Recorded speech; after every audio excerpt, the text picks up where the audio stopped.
Welcome to Brick by Brick, Building Wealth Through Homeownership. I am Kim Von Doren, your realtor. And I'm your banker, Ed Marco.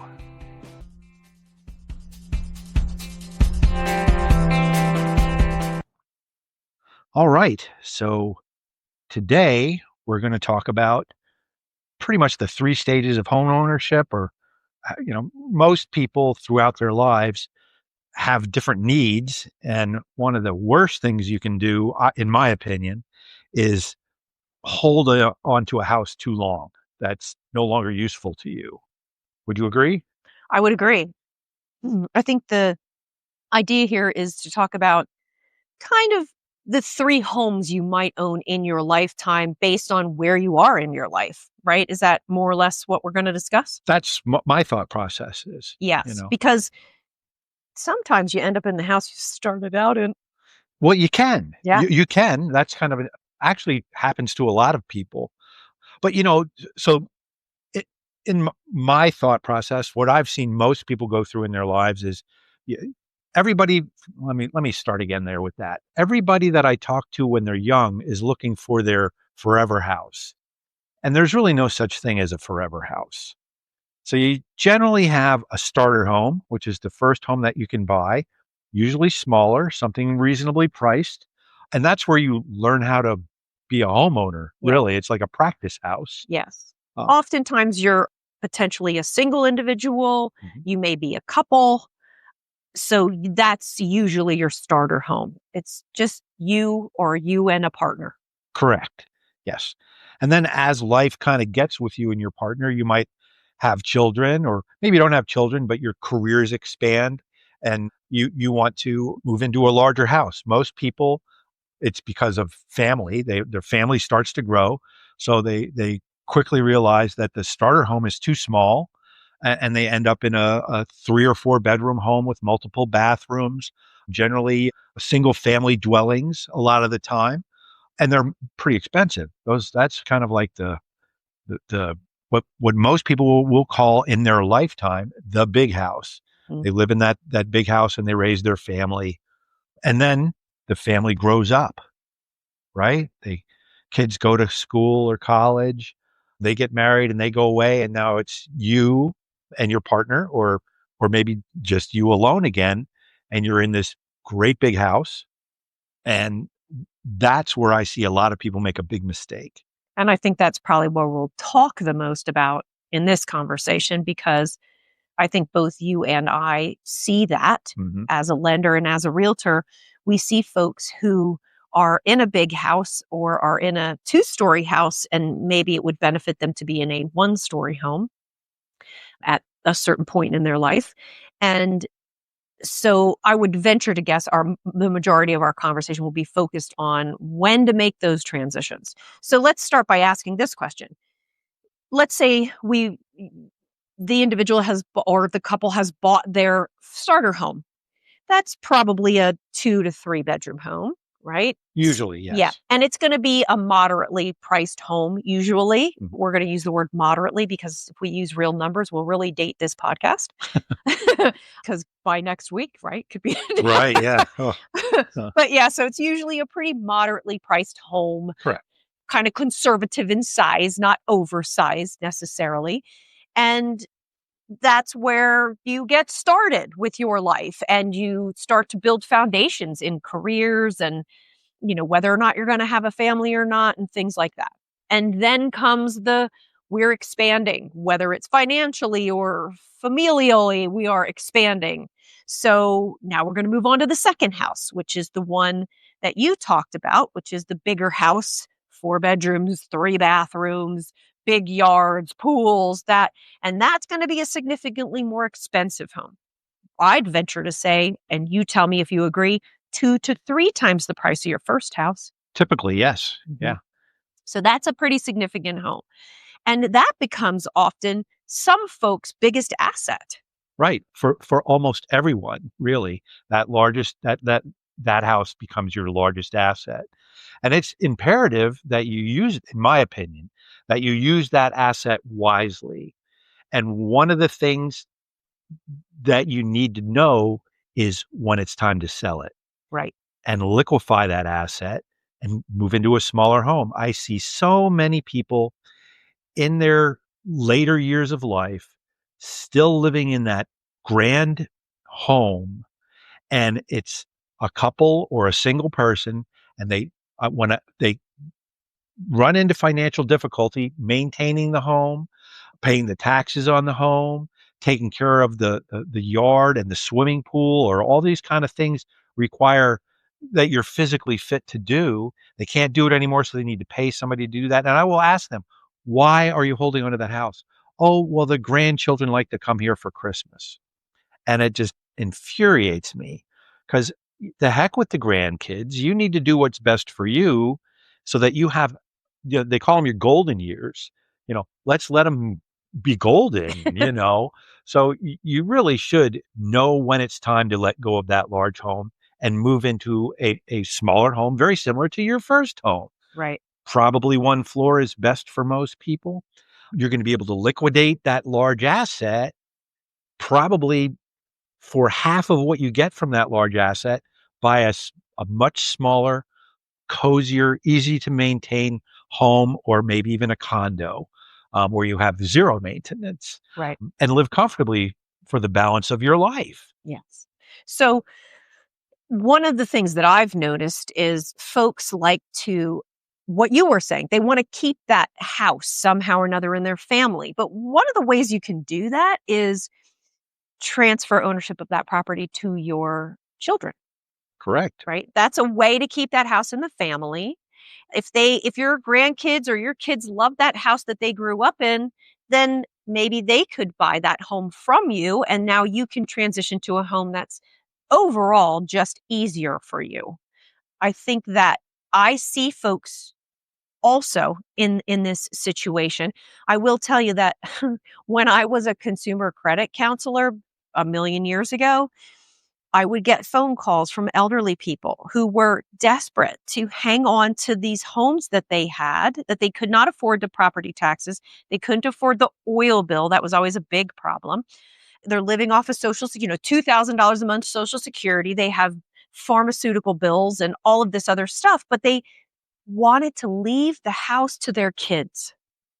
So, as much as this message or this podcast is geared towards the people who we want to encourage to make that move, I also want the folks who are someone's children, who are watching their parents live in a home that you're either helping them maintain or helping them take care of in some way, that you also let them off the hook, that you consider encouraging them to do the thing that's in their best interest and not yours anymore.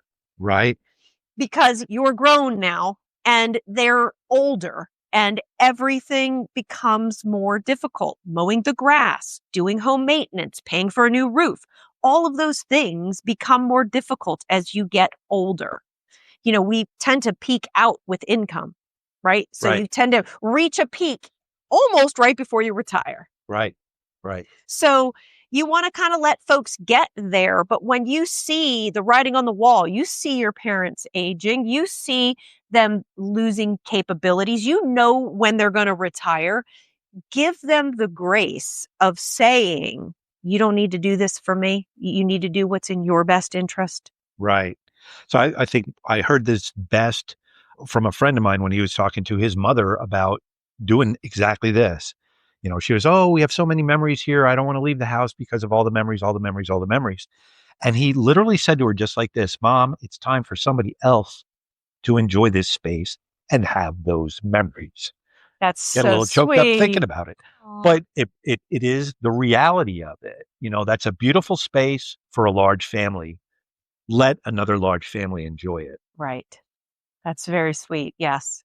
And so you and I are both see people in that moment where, now we're installing, seats that are electronic that take you from one story to another because you can't do stairs anymore, right? Right. And there is a moment. This is the moment. When is that moment, Ed? Yeah. When is the moment? When is the right time to move from the bigger house into the smaller house? Right.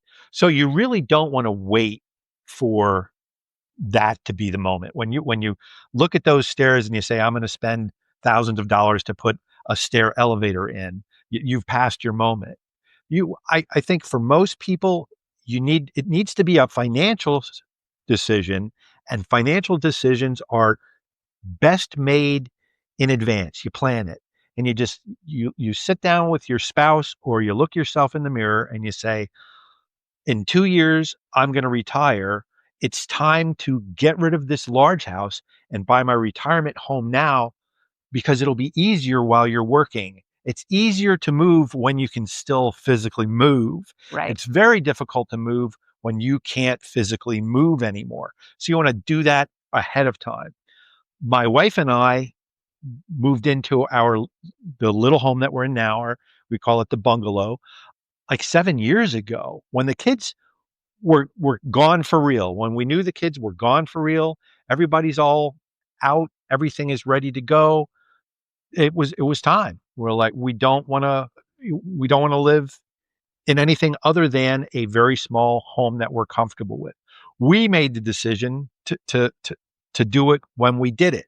Now, probably not going to retire for a few more years, but I'm enjoying my golden years kind of ahead of time. A lot of people where I work, they know I'm constantly in vacation mode, because that's all I can think about. That's all I can I'm think the about. same. Yeah. Yeah. But it's not an age thing. There isn't a certain age when No. you should suddenly move into the one-story home or the smaller home. You and I mean, we moved into our smaller home because we did a whole podcast on the Yeah. size of our very small homes. Right. Right. And, I moved there. Goodness, I moved there in 2012. So that's 13 years ago I moved there. Yeah. I would have been 40 something when we moved there. Right. And you the same. You'd Yeah. have probably been what?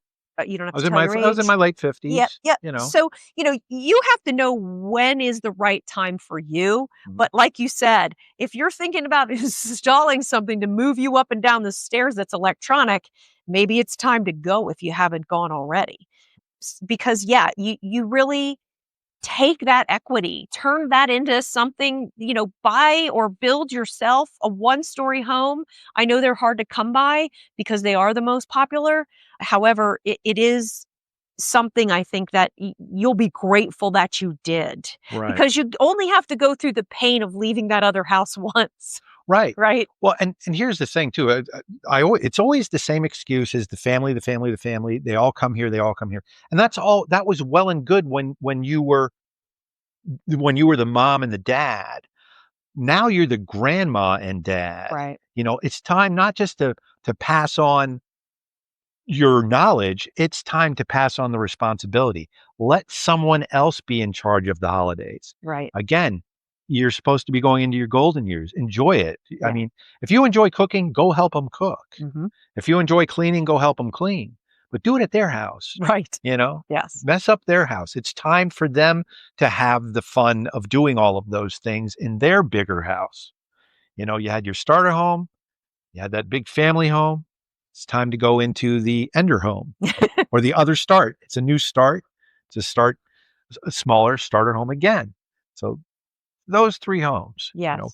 But like I said, always, almost in every podcast, I end up saying, be prepared. If you're prepared for anything, you're prepared for everything. Right. You need to be prepared when it's time to do that.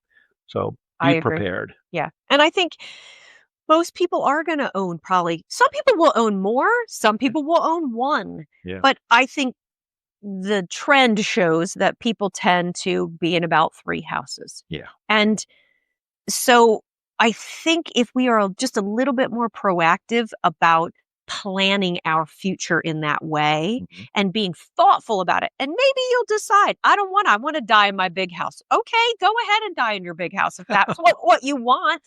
Just make sure you have planned for that as well. Right. Yeah, exactly. Yeah. If you're financially well off to do that, and you don't mind paying everybody to take care of stuff, that's great too.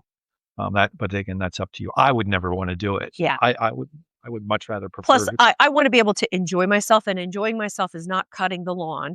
Right. It is not weeding my flower beds all the time.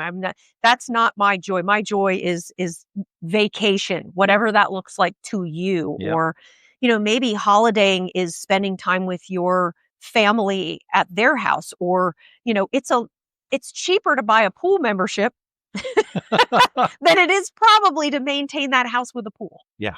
So, and maybe don't want to be around the public, but there are other ways to sort things out. And so I would just say be creative, be thoughtful, and be open Yep. Yeah. And be prepared. and be prepared. Yep. But that's it. The 3 stages usually: starter home, family home, and then something for your golden years. So you go, small, large, and then back to small again. Right. And that's typical. Yes, I hope this was helpful to people trying to plan their home buying over the years. Yes. I'm Ed Marco. And I'm Kim Von Doren.